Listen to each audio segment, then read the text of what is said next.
Moi, je trouve le livre de Denis Rioux sur la généalogie du monochrome, etc., quand même très intéressant.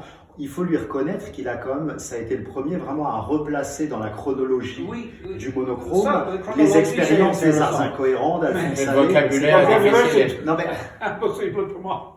Pour moi, ce n'est pas solide histoire d'art. Oui, mais alors, est-ce que c'est pas cette problématique-là, moi je crois qu'elle est fondamentale, est-ce qu'elle n'est pas née de l'absence des œuvres au moment où Denis Rioux écrit ce livre et au moment où d'autres historiens des arts incohérents, toi aussi d'ailleurs, écrivent leurs livres. C'est-à-dire que la plupart des experts et des spécialistes qui ont écrit à l'époque des ouvrages sur les arts incohérents se sont exprimés en l'absence d'œuvres. Oui. Donc on est forcément un peu à côté. Enfin, en l'absence d'œuvres, pas complètement, puisqu'il y avait déjà les catalogues. Alors, les catalogues donnent une idée, mais une idée parfois vague ou fausse. Ou fausse, totalement fausse. On ne peut pas se conformer complètement au catalogue pour se faire une idée précise des œuvres, et cette découverte le prouve. Sauf, je trouve, comme j'ai fait la grande collection de toutes les choses éphémères des incohérentes, et pour moi, j'ai compris les incohérentes. Ce n'était pas nécessaire pour moi de regarder le monochrome exactement, c'est beaucoup plus intéressant maintenant, mais j'ai compris l'importance de cette œuvre. Et même si c'est seulement pour l'humour, et ce n'est pas seulement pour l'humour, je suis d'accord avec toi, parce que si c'est seulement pour ça, je pense dans l'exposition 82, il y a l'étiquette avec le nom. Oui. Il n'y a pas d'étiquette, il n'y a pas de...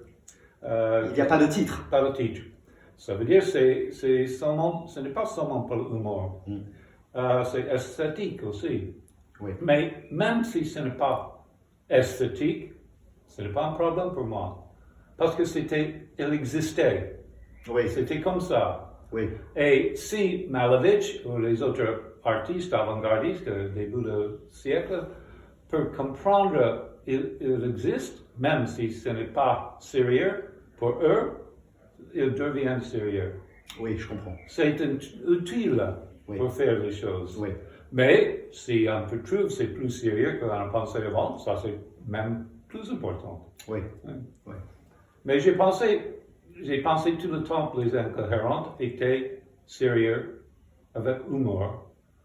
C'est quelque chose de sérieux pour être contre le système, c'est ça. Et la chose, être contre le système, c'est être avec l'humour, parce que le système est sérieux. Oui.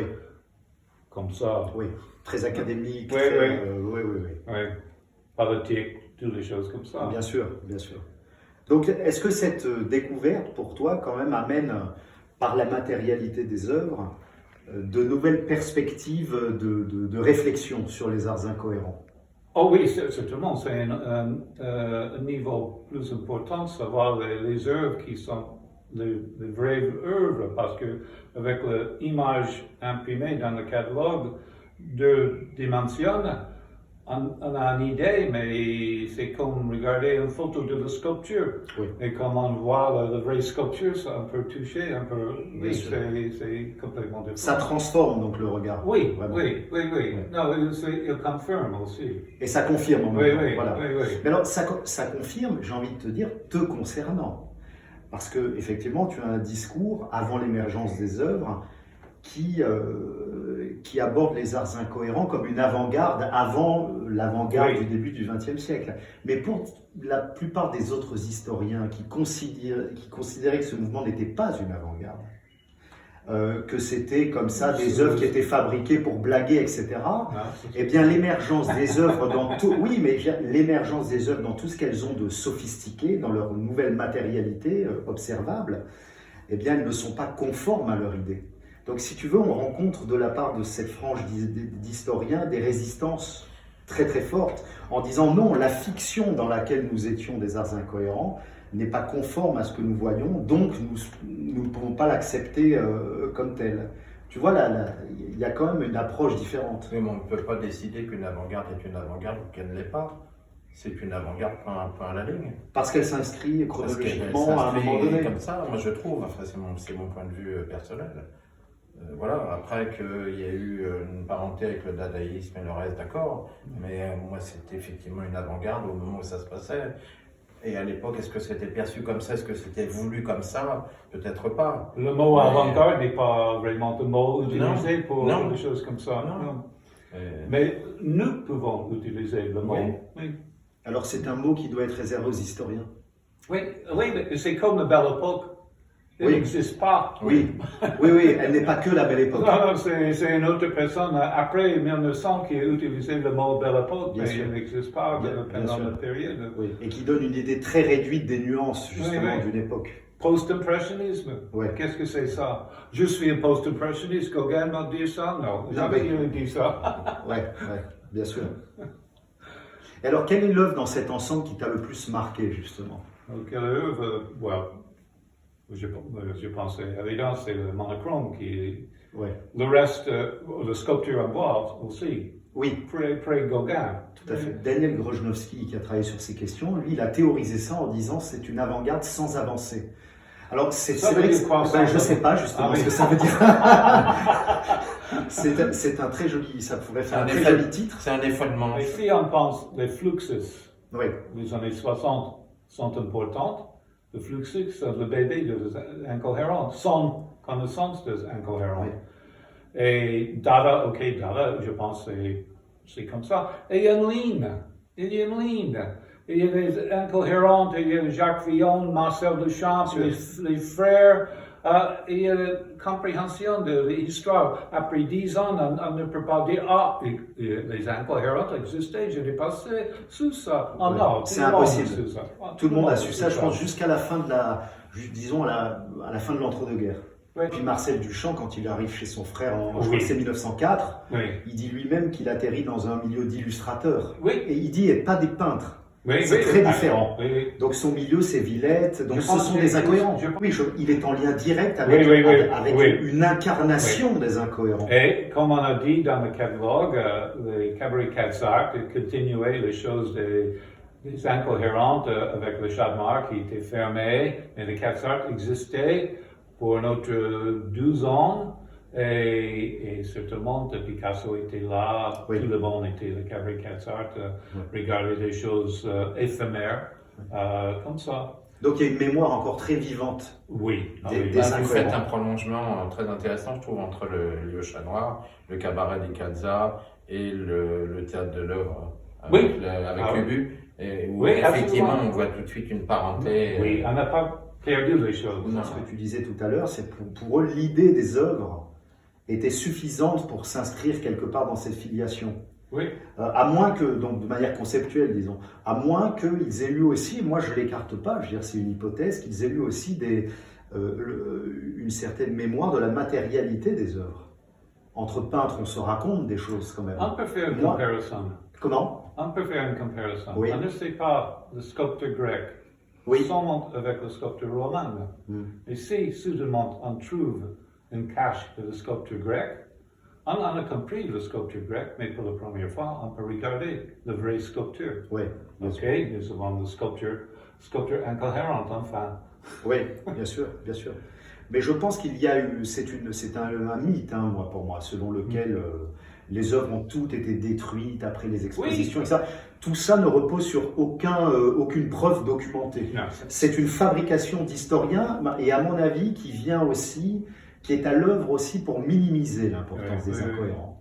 Pour dire, ouais, tu vois, il y a une espèce d'équation comme ça un peu assassine, de dire comme ces artistes ne considéraient pas avoir fait œuvre, les œuvres ont été détruites, donc ce mouvement n'avait absolument pas vocation à être pérennisé. Mhm. Donc si ça arrange tout le monde, Oui. pour fabriquer une nouvelle avant-garde. Dire tous les œuvres sont perdues, mais ce n'est pas vrai, certainement. Mais en même temps, ils sont perdus, mais dans le grenier tout le temps, comme ça.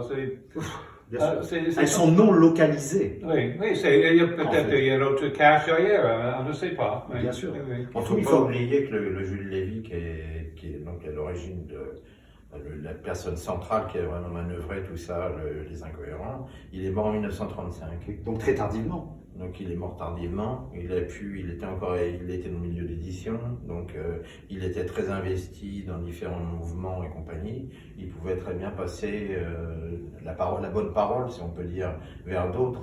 Donc ça ne s'est pas perdu comme ça, dissous dans les airs, avec toutes les personnes qui ont disparu. D'autres personnes étaient survivantes aussi. Bien sûr. Oui. Mais je crois que malgré tout, et on l'a vu dans la recherche quand même postérieure aux années 50, il y a quand même un encéphalogramme plat incohérent, quand même, plus ou moins, jusque dans les années 90, où quelques historiens dont tu fais partie ont tenté de ressusciter un peu la mémoire des incohérents, avec cette exposition à Orsay en 92, Oui. sans œuvre ou quasiment pas d'œuvre, avec Oui. des reconstitutions donc très approximatives.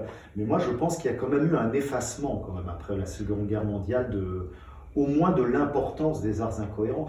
Ils sont absents de toutes les grandes encyclopédies d'histoire de l'art du 19e siècle, les incohérents. C'était blague pour le Oui, voilà. Ce n'était qu'une blague sans importance. Comme j'ai dit, comme j'ai parlé avant mon exposition, mon catalogue Oui. là-bas, Oui. avec mes collègues français, ils disent, oh, Dennis, c'est pas très sérieux, c'est de l'humour rabelais, c'est vraiment pas très important, on trouve ça en France tout le temps. Oui. Je dis non, je pense que c'est plus intéressant parce que je regarde les choses de hors du système. Bien sûr. Et pour moi, j'ai connu l'histoire, l'art conceptuel du XXe siècle, et j'ai dit non, il y a des choses qui font une connexion. Et alors, est-ce qu'il y avait une réception un peu plus fine aux États-Unis de ce mouvement par rapport à la France? Ah oui. Un intérêt plus marqué. Et il y a pour un les article incohérents. dans Art in America, quand j'avais l'exposition plusieurs années, je pense que c'est 1999, à New York. À New York. C'était l'esprit de Montmartre avec les incohérents. Mais il y a un grand article dans Art in America sur le monochrome et l'importance de la monochrome et les incohérentes. Ah oui, c'était accepté très sérieusement. Dans l'ouvrage que j'ai dirigé, dans lequel tu as écrit, on montre qu'il y a eu des articles dans le New York Times à l'époque déjà, en 1884. Donc il y a quand même eu déjà à l'époque un rayonnement international des arts incohérents. C'est pas très étonnant puisque Paris c'est quand même la capitale du monde artistique. Mais quand même, je veux dire, c'est quelque chose qui a existé bien au-delà j'allais dire du périphérique parisien, bien au-delà de la zone parisienne. Et aujourd'hui encore, moi je pense que c'est une découverte qui est un moment de l'esprit parisien, très importante, mais je pense que c'est une découverte à déflagration internationale. Parce que quand on parle de monochrome, quand on parle de ready-made, ce sont quand même des marqueurs de la modernité internationaux. Oui, on peut aller, j'étais à Pompidou hier, dans la collection permanente, il y a beaucoup de monochrome. Bien sûr. Beaucoup d'art conceptuel. Bien sûr. Et alors, on dit ça c'est avant-garde aujourd'hui. Oui. Mais c'est 130 ans avant. Oui, ça fait quelques décennies avant. 1896, bien sûr, le chat noir a envoyé un tour à Saint-Pétersbourg. Oui, ça on en a parlé avec Rodolphe. Alors, Rodolphe a une autre théorie, je crois, là-dessus. Est-ce que vous avez trouvé des traces vraiment réelles, à part peut-être une affiche ou autre, du tour à Saint-Pétersbourg? Parce que j'ai quelques doutes, mais je n'en sais rien. Je connais seulement le fiche imprimé avec le mot russe, mais je ne connais pas notre relation, sauf la chose intéressante de Sonia Delaunay un peu plus tard. Avec le tour de Saint-Pétersbourg, le chat noir était très bien connu. La société artiste avant-garde, est-ce qu'on peut utiliser le mot, qui a voyagé, je suis sûr, à Paris peut-être. Oui. Et il y a une relation entre les deux. Bien sûr, et qui ont ramené des choses en Russie à l'époque. Oui. Bien sûr. Et d'ailleurs, les étudiants, je crois que c'est 1910, ils font une sorte les étudiants des Beaux-Arts à Moscou font une sorte de redite de l'exposition des arts incohérents. Ah oui, c'est vrai. Absolument. Ah, Absolument. intéressant. Donc c'est pas du tout, grotesque de penser que les artistes russes dont Malevich aient eu connaissance Oui, non, des non. explorations Je suis sûr. plastiques, des Ah, incohérents. je suis sûr. Ça paraît en tout cas tout à fait envisageable. Oui, oui. Mais tu sais, c'est toujours cette volonté très marquée de l'histoire de l'art de vouloir segmenter Oui. les choses, hein, alors qu'elles sont au contraire extrêmement poreuses. Voilà. Mais comment réconcilier le sérieux du cadre-angle de Malevich Mhm. et la blague de Bilot? Ce n'est pas Mais qui n'est pas qu'une blague, justement, Oui. c'est ça le lien. Et ce n'est pas, Mais- ce n'est pas important pour moi, parce qu'on peut tout le temps emprunter les choses d'un autre artiste, et ce n'est pas la même chose pour une autre raison.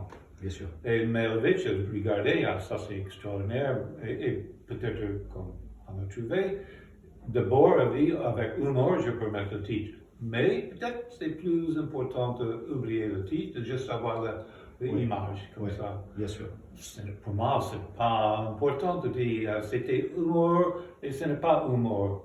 Puisqu'aujourd'hui, de mon point de vue, on voit bien que par ses attributs matériels, ce monochrome n'est pas qu'une blague, puisque mon hypothèse, tu sais, c'est qu'il y a un lien avec le miroir noir. Oui, etc. oui, ça c'est intéressant. Vraiment. Je pense que cette idée-là a pu traverser les frontières Mhm. et que Malevich a pu percevoir dans l'idée de ce Mhm. monochrome de Paul Bilot autre chose qu'une blague, justement. Oui. Voilà. Mais certainement, tu n'as pas vu le monochrome. Absolument. C'est Il l'a pas vu en Alphonse vrai. Soleil, c'est Ouais. Alphonse Soleil, Oui, puisqu'il a disparu, en tout cas on Oui. perd sa trace le soir même de Oui, oui. l'exposition. Oui, oui. Il disparaît. Ouais. Alors est-ce qu'il faut croire Alphonse Allais qui dit dans l'album Primo Avrilesque Mhm. qu'il est parti à coups de dollars aux États-Unis? Je ne crois pas, Non. mais en tout cas il a disparu. Oui. Il a disparu le soir même de l'exposition. Ça, c'est le blog Chatenoresque. Voilà, il y a tout à des fait. choses comme ça. Oui, mais on a toujours, on en parlait tout à l'heure avec Rodolphe, on a toujours tendance à ne jamais prendre au premier degré ce que dit Alphonse Allais. Mais il y a toujours une part de vérité hein, chez Allais aussi qui existe. Donc oui, il n'est pas toujours au second degré, Alphonse Allais. Pas toujours, mais il y a eu Pas l'art toujours. l'art et la manière de promener les lecteurs par le bout du nez et d'en faire ce qu'il voulait. En commençant une histoire d'une façon et la terminant d'une autre. Ouais. Une Il façon brouille les pistes en permanence. totale. Mais oui, c'était son travail, sa façon de faire, Ouais. sa façon de voir les choses. Ouais. En tout cas, il nous donne une indication intéressante sur la matérialité du monochrome de Paul Bilot dans sa préface de Mhm. l'album Primo Mhm. Avrilesque, puisqu'il dit qu'il a eu cette espèce de révélation d'être un peintre monochroïdal en voyant le tableau, le célèbre tableau, Oui. dit-il, à la manière noire, Oui, oui. intitulé Combané dans un tunnel pendant la nuit. Mhm. Donc il dit lui-même que c'est un tableau, Tableau, oui, oui, c'est bien. ce que c'est d'ailleurs. Mhm. Tu sais, parce qu'il y a eu cette polémique de dire oui, mais alors dans la littérature ancienne, on dit que c'était une feuille noire, une tache noire dans un cadre, un morceau de papier noir, bon, etc. Mais en fait, tout ça, pour moi, n'a pas beaucoup d'importance. Non, c'est la seule chose, c'est Fénéon avec Avec la réalité technique. Oui, le monochrome blanc de Alphonse Soleil, c'est Ouais. papier Bristol. Ouais. Ça, c'est la seule chose qui dit exactement Oui. le matériel. Oui, sinon, à chaque fois, il y a 10 interprétations Oui, pour oui, un oui, même oui. tableau. Oui, Mais oui. ça, c'est quoi? C'est pas d'ailleurs comment dire, une particularité des arts incohérents. Ça, les approximations journalistiques, à l'époque, il y en a tout le temps. hein. Mhm. Et moi, je pense qu'il y a eu aussi un problème de conditions de visibilité. Mhm. Ça faisait quand même 10 mètres carrés, c'est ce qu'on dit en tout cas, c'était Oui. minuscule, il y avait 159 numéros, je crois, de mémoire, plus peut-être des hors catalogue. Ça veut dire que les œuvres, elles étaient probablement exposées de manière très très dense. Mhm. Donc le monochrome, c'est avec beaucoup de monde. Je crois qu'on parle de 2000 personnes en 4 Mhm. heures de mémoire. Donc ça fait quand même beaucoup de monde avec la queue dans les escaliers, etc. Mhm. Donc je pense qu'il y a eu aussi des conditions de visibilité de cette œuvre extrêmement difficiles Mhm. qui ont fait que les gens n'ont pas forcément pu apprécier de manière très précise les matériaux, son support, etc. Oui, c'est- C'était finalement un peu secondaire pour beaucoup de gens. oui, je pense. Et surtout pour les journalistes. Oui. La réalité, c'est que c'est un tableau. Mhm. Voilà. D'ailleurs, une tache noire dans un cadre, c'est un mot très générique. Ça Ok, peut être oui. toutes sortes de choses, une tache noire Mhm, dans un cadre. mhm, Ça mhm. peut être sur un papier, sur un panneau, sur une toile, etc. Donc ça ne me paraît pas être une problématique, en tout cas, voilà. Mhm. Comme certains ont tenté de l'avancer. C'était éphémère, c'était l'idée de la vie, il a accepté tout. Ouais. Bon, Puisqu'on parle du noir, parlons du chat noir.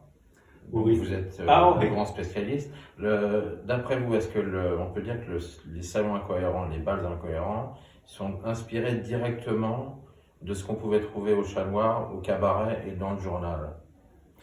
Alors ça, c'est une bonne question, merci. Je ne sais pas, mais certainement, il y a une liaison entre les trois.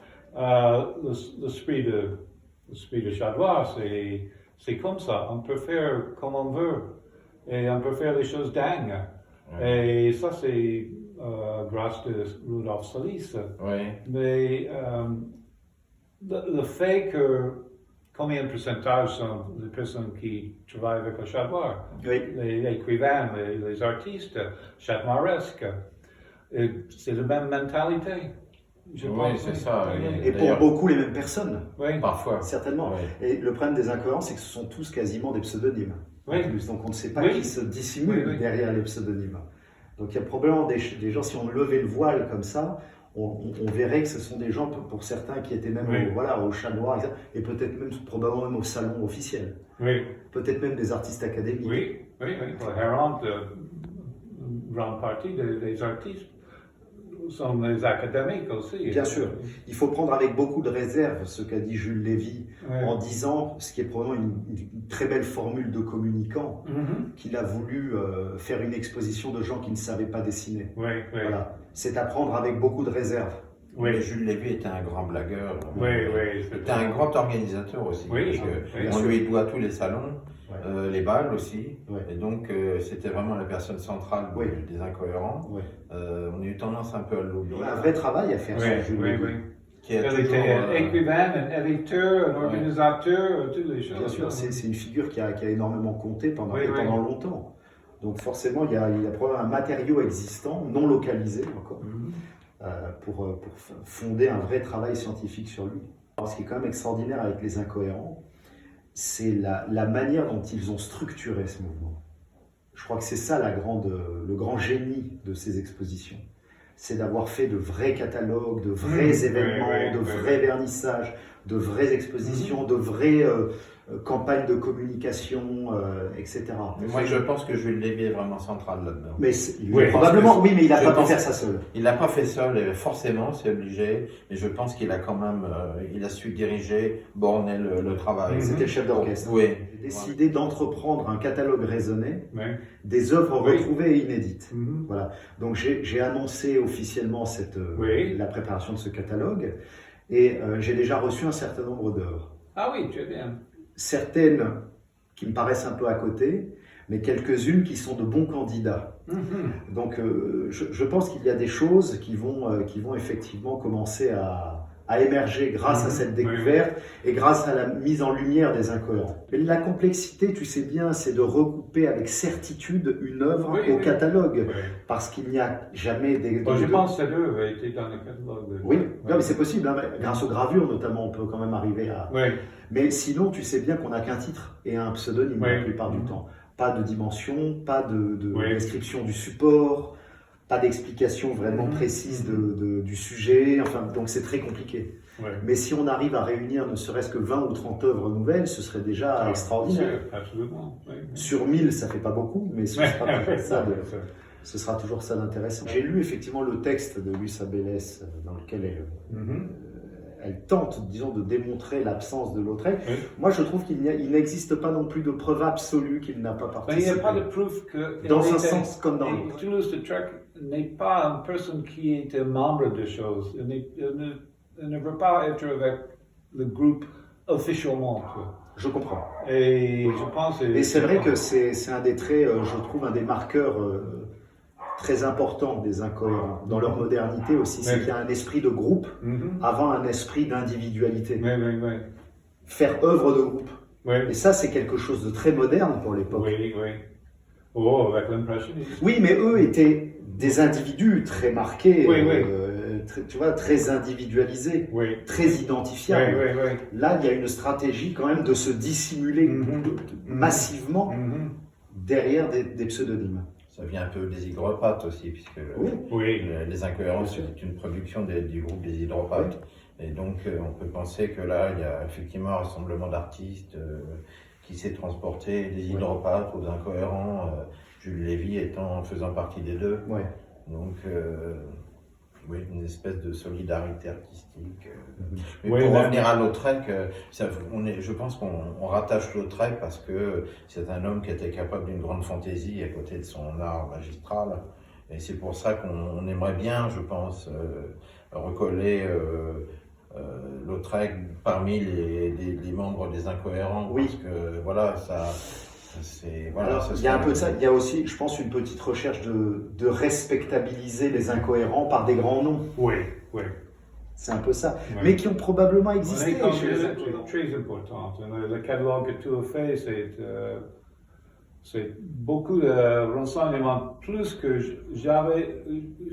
j'ai trouvé dans ma recherche il y a longtemps. C'est vraiment important. Mais on a ajouté beaucoup de choses qui donnent le sens de grande importance des incohérents maintenant.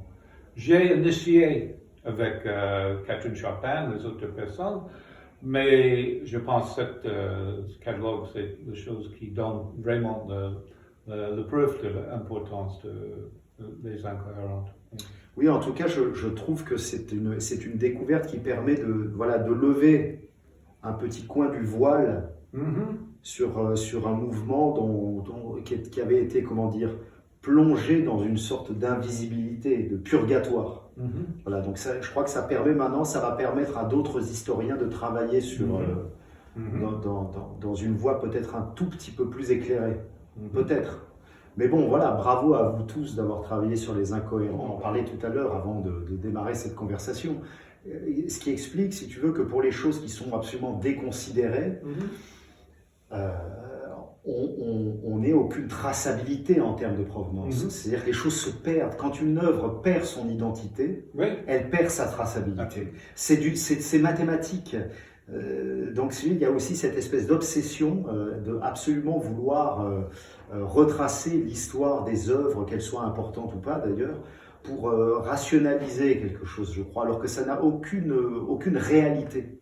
Voilà. Non, l'histoire d'art n'est pas le marché. Exactement. Donc à cette époque-là, quand tu réunis énormément de documents, notamment sur les incohérents, etc., personne ne s'y intéresse. Non. Voilà. Donc tu achètes ça à vil prix, enfin à des prix tout à fait J'ai minimes. acheté André Gilles, une femme bombac avec un verre de bière sur la tête, nu, et avec le poids là-bas, et vrai poids. J'ai acheté ça. C'était dans le bombac original d'origine. J'ai acheté ça. Le prochain jour, j'étais à marché aux puces, le porte de Vence. J'ai acheté un tas de le menu de Bombac, presque toutes les années. Ah oui. Quelle coïncidence! Oui. Un jour ça. Oui. C'est la connexion on trouve la connexion. C'est par hasard, mais parce que j'ai Bien sûr. une vision de ça. J'ai acheté un nombre considérable de tableaux comme ça. D'ailleurs, si on se balade à Drouot aujourd'hui, les trois quarts des tableaux, on ne sait pas d'où ils viennent. Oui, oui. Je veux dire, c'est la vie naturelle des tableaux, c'est presque de ne pas avoir d'histoire. Ça peut paraître fou de penser ça, mais c'est une réalité. C'est une réalité.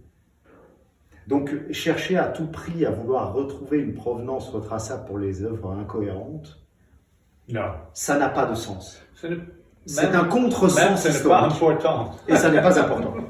Et ça n'est pas important. Absolument.